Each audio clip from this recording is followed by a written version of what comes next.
Frequency Podcast Network. Stories that matter, podcasts that resonate.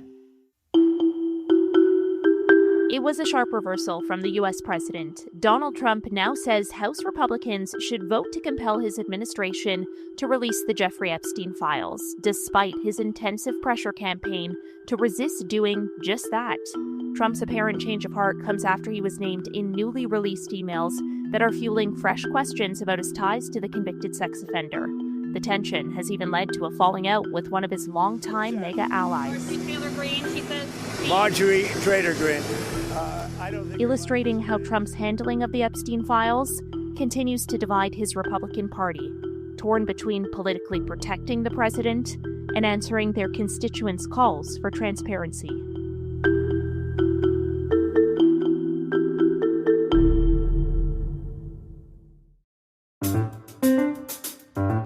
I'm Caryn Ceolin, and today on The Big Story, I'm joined by Andra Gillespie. She's a political scientist at Emory University to discuss what's next for the Epstein files and why the issue is still splitting Trump from his base. Andra, thank you so much for taking the time for this conversation. I appreciate it. Thank you for having me. Before I get your take on Trump's about face, I want to begin by asking you about the document dump that precedes this. The House Oversight Committee, of course, released thousands of emails recently belonging to Epstein. They've reignited scrutiny of what Trump knew about Epstein's conduct. I wonder what's your main takeaway from what was revealed by those documents? One of the things that I think is really interesting about the tranche of documents that was revealed. So first, the 3 emails that were revealed by the Democrats on the Oversight Committee, and then the rest of the emails. And I will acknowledge I'm reading the summaries of all of the emails. I have not had a chance to read all of them. I did read the emails that the Democrats dropped last Friday. Is the fact that they are inconclusive. And so people are going to read whatever they want to read into those emails. You see Jeffrey Epstein suggesting that Trump knows more than he's letting on and that he has information that could be damaging. But I haven't seen any evidence in terms of the summaries of all of these emails that there's really something conclusive in there, that there's a smoking gun. And so that certainly is going to give Trump supporters the basis for saying that there is no there. And this is why you see the White House saying things like this is just a Democratic hoax that was meant to kind of obscure the criticism that Democrats might get for their role in the recent government shutdown. On the other hand, though, for those who think that Donald Trump has done something nefarious with Jeffrey Epstein, the fact that Epstein is talking with Ghislaine Maxwell as early as 2011, saying that Trump knows certain things, right, are things that are going to give people who oppose President Trump evidence that they might want to pursue other types of questions. You know, the things that kind of complicate that a little bit are the fact that the Mar-a-Lago worker in question who Epstein appears to be saying is having spent a lot of time with him, was Virginia Roberts Giuffre, and Giuffre never said that anything, unseemly happened when she was around Donald Trump. And she's not here to change her testimony and change her story. We can only use the evidence that, she gave when she was alive. I think the other thing that kind of, a lot of people who think that Trump did something bad in this, they're actually just looking at his behavior over the last 9 months in office. So they look at the attempt to basically say that there was nothing in the Epstein files and the refusal initially to release Epstein files as evidence of the fact that Trump may be trying to hide something. And they're looking at, up until Sunday, his claims that there really wasn't anything to reveal and his opposition to the release of the files that are available as, something that could be used to suggest that perhaps Trump is in deeper than he's letting on. Is that why you think Democrats have seized on this? Because as you've alluded to there, Trump has never been accused of wrongdoing in connection with Epstein, and the mere inclusion of his name in the files from the investigation doesn't imply otherwise. So why would Democrats, seize on this issue? Well, one, because they can use it as evidence of a campaign promise that wasn't kept. And this was something that Trump, as a candidate in 2024, said that he would release the Epstein files. And then he made an about face, and the Justice Department initially said that there was no there to the file. And then all of a sudden you have members of the Oversight Committee saying, well, Trump's name is showing up in various places.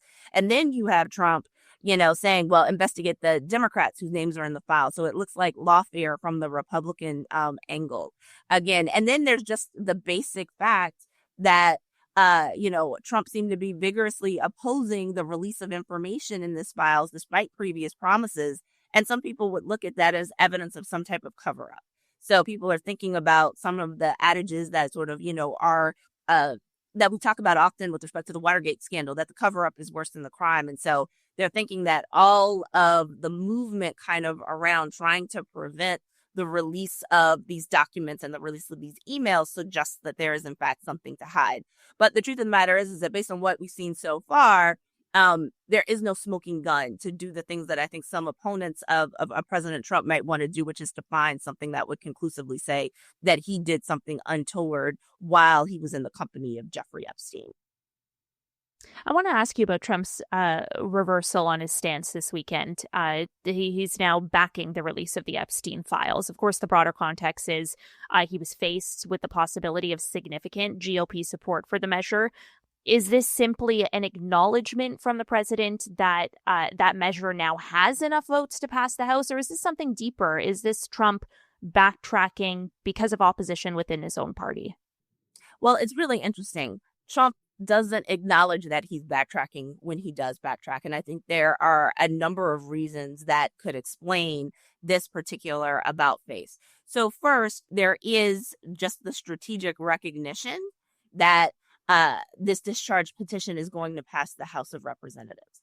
And that it's not just going to pass with the 218 representatives who signed the discharge petition, but that there were going to be more Republicans who would vote for this. Strategically, this does actually provide cover for some of those Republican politicians who would have strategically decided that they would vote to release the files, because there is a non-trivial portion of the MAGA movement who actually, do believe that there is something in the files that they want to see, and who are actually animated in terms of some of their conservatism by a desire to protect children from pedophilia. So we think about some of the conspiracy theories that exist in the MAGA space or in the QAnon space. Some of them do revolve around powerful people abusing children. And so whether you, believe the veracity of some of the claims that are there, sometimes that underlying desire to protect children is something that might cause a MAGA adherent to deviate from the presidential party line, if you will, in terms of saying that this is a principle that I'm going to stand on that actually transcends Trump, and I would be willing to oppose you on this. So I think that's motivating some people like, Congresswoman Marjorie Taylor Greene in terms of standing up for their support, because they realize that this is an issue that actually really does animate part of the MAGA base. But then there's just also the strategic stance of people who would be voting, against this measure to release the Epstein files. This is something that could be used against people in the 2026 midterm elections. You could see the ads writing themselves. This person voted to protect a convicted sex offender, right? Who's accused of abusing children.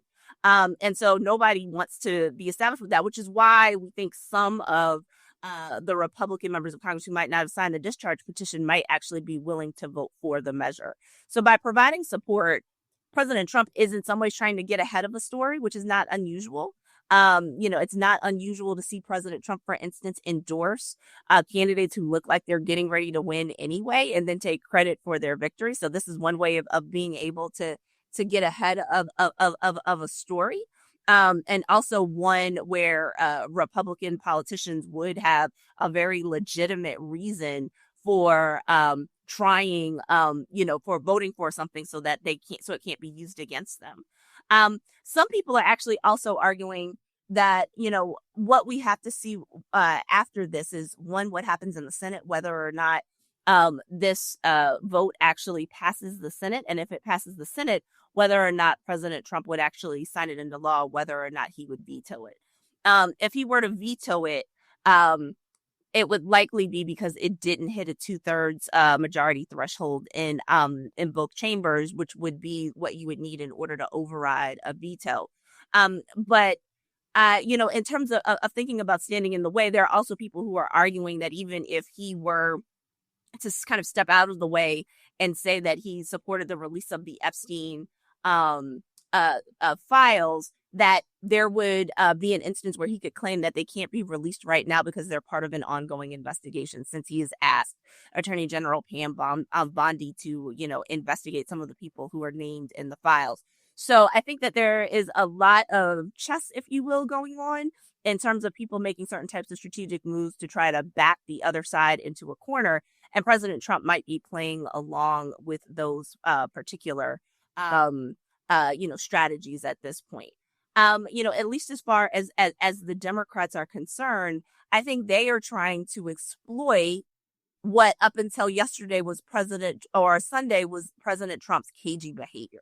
Right. And so they're basically trying to make the argument that if there really is nothing to hide, then you wouldn't see President Trump act in the manner in which he was acting. And I think on the Republican side, they're saying, look, we already know that there are some prominent liberals whose names are mentioned in the files. So people like Bill Clinton and Noam Chomsky.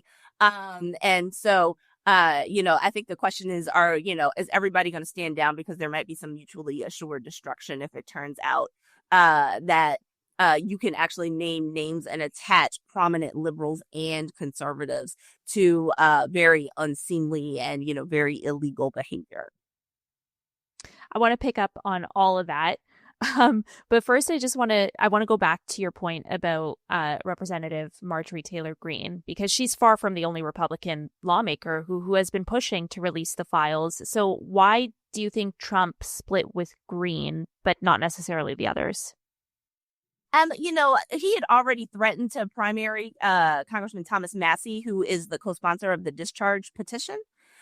So it's not like he hasn't attempted to retaliate against some of the others who are involved. It's not just that Marjorie Taylor Greene opposed President Trump on the discharge petition.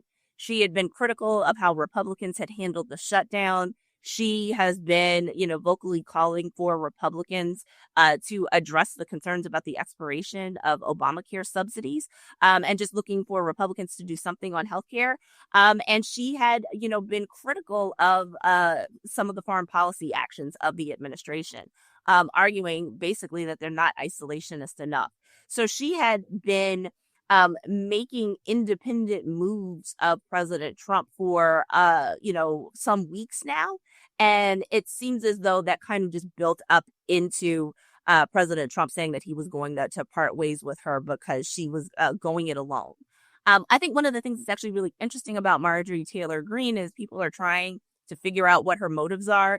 Is she doing this to try to soften her image so that she can run for office in the future? Is she opposing Trump because Republican operatives were telling her that she was not a viable gubernatorial or Senate candidate in Georgia? Is she doing this because she's evolving and maturing in her role as a member of Congress? Or is she doing this because she believes that she has an independent base of support that will allow her to sustain a career that is not necessarily tied to Donald Trump's? I think all of those are plausible arguments. And I think we might be able to discern a little bit more about kind of what her strategy and what her motives are in the days and weeks ahead. So first, I think a lot of people are going to be paying attention to whether or not the mea culpa that she did on Sunday on CNN, where she apologized for contributing to toxicity, actually sticks, and whether or not she continues to engage in toxic behavior. But then also actually looking at what her transformation looks like. So I think a lot of people who think, oh, she's a liberal, is not true. She is still extremely conservative and one of the most conservative members of the House of Representatives. And she still has, I would say, a very strong MAGA ideology in terms of the fact that she's still very strongly America first. She's still strongly socially conservative. But I think she is trying to listen to her constituents and try to present herself as a more authentic populist than Donald Trump, in fact, is, which is why she's been opposing him for the last couple of months.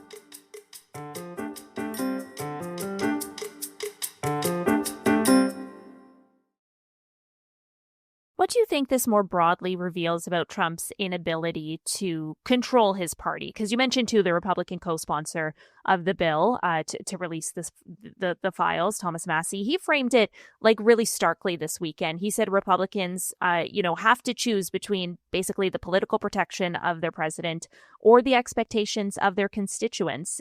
So how do any of them, given that context, justify a vote against transparency in the House? A lot of them are going to base it on what they think they're hearing from their constituents and what they believe their constituents will tolerate.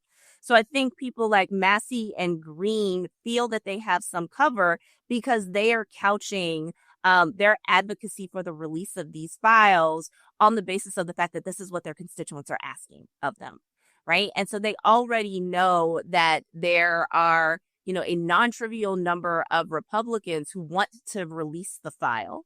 And that there are a lot of people on both sides of the aisle, definitely more on the Democratic side than on the Republican side, but that there are a non-trivial number of Republicans who have been dissatisfied since the summer, at least from what we can tell from public opinion data, about how the Trump administration has handled the release of the files. They didn't like the about face that Pam Bondi made once she was in office when, as a citizen before she was attorney general, she, was pledging to release the files and, people like Kash Patel were making comments in social media and on podcasts, about how they really did want to see the Epstein files. And then once they joined the administration, then they completely changed their tune about these things. So in some ways, I think what they are arguing is that they are representing the authentic populist or the authentic MAGA point of view, and that it is Trump who is deviating from the script, and they're trying to hold him accountable in that way. And so that's where I think you see the fight and the test of wills.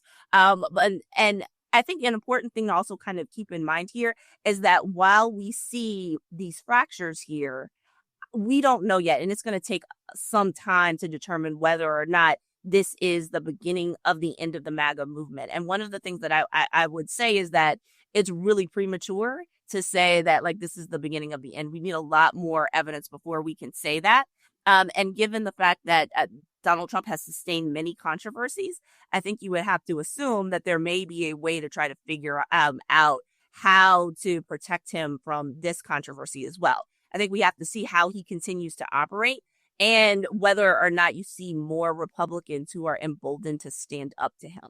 And so just the fact that you have 4 who stood up during the discharge petition and maybe some more who will, now feel comfortable in voting for the release of these files. I wouldn't say that this spells the end of the MAGA movement, nor does it spell the end of Trump's grip of control over the party.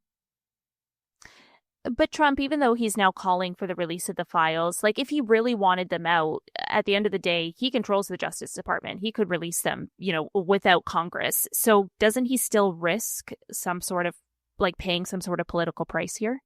Well, I mean, I think it is how this gets communicated to the public.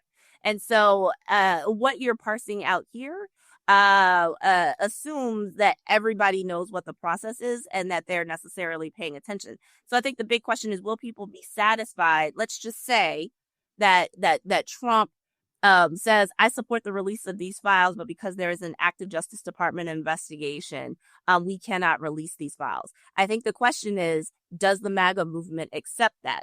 And then are they willing to turn? And legislators will feel more comfortable standing up to the Trump administration if they are hearing from their constituents that they support their efforts to hold President Trump accountable and to exert checks and balances in a particular way. But if the voters don't say that and they don't make those types of indications, or they indicate through public opinion or through the fact that they stop calling their legislators to express their disapproval, that they're okay with this decision and this explanation from the Trump administration, then I would argue that that probably increases the likelihood that this controversy blows over. It's either that or an actual victim comes forward and puts a name and a face to the suspicions that some people have or are looking for in this particular case. And that hasn't materialized. I mean, we've certainly seen many Epstein victims come forward and state their names and start to tell their stories, but we haven't seen anybody come forward and actually name Trump as a perpetrator in this case. And so until that happens, I think that gives President Trump some wiggle room because he can legitimately say that there are no active allegations against me in this matter.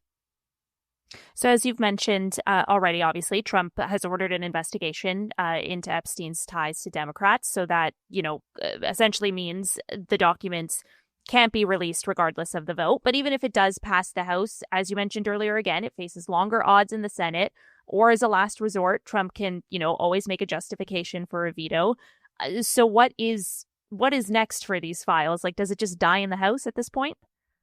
I don't think it dies necessarily in the House. Like, the legislation may die, but then there's still the court of public opinion. There's still journalists. So I think people will go looking for detailed stories and victims who, might share their stories. And again, right now, I don't have any evidence that there is a Trump victim at all. Much less a Trump victim who would be willing to share their stories. But I suspect that this, will not completely go away. And I think that there will still be questions that will take years for us to answer about whether or not the Trump administration's about face is readily accepted, or whether or not it even actually leads to a certain dormancy in the story. It did die down after sort of, the stories that came out in July. I think that there are other big factors to come in there in terms of how the Trump administration would respond to, we know the desire of Ghislaine Maxwell to have her sentence commuted.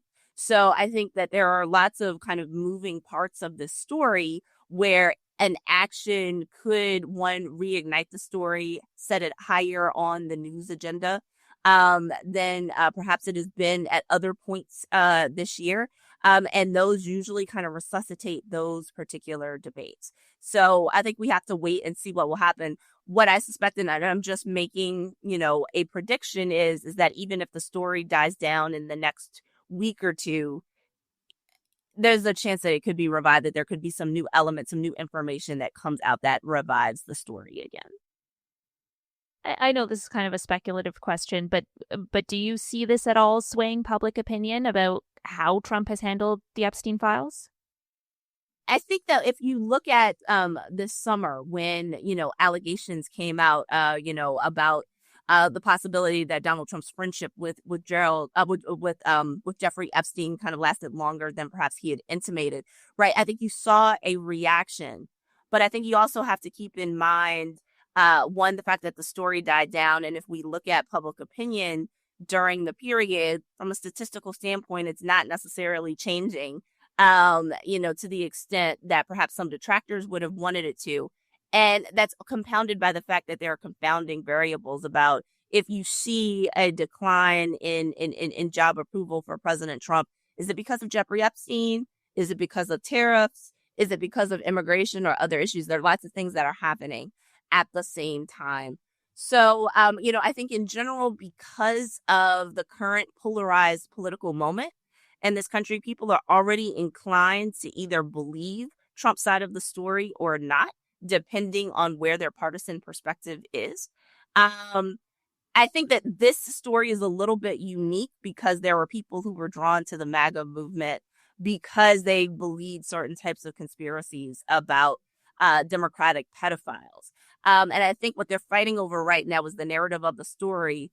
Are we going to focus on perhaps Democratic pedophiles, which corroborates a certain type of narrative about Democratic misbehavior, or is this going to be an equal opportunity story that takes out both Democrats and Republicans at the same time? And so I think, that question remains to be seen. But I also think based on the investigations, I think, a lot of this is going to be contingent on what type of credible evidence comes out. And so once we see that credible evidence, I think that there's some people who are not going to be swayed one way or the other, but credible evidence might actually shift public opinion in a pretty definitive direction. But we haven't seen that evidence yet. Political scientist Andra Gillespie, really appreciate your analysis and your insight today. Thank you so much for making time for this conversation. Thank you. And that was The Big Story. We'd love to hear what you think of this conversation. You can find us on X at The Big Story FPN or email us at hello@thebigstorypodcast.ca. Please share this with a friend or someone you think who might find this episode interesting. You can listen to new episodes of The Big Story Monday through Friday, wherever you get your podcasts. I'm Caryn Ceolin. Thanks so much for listening.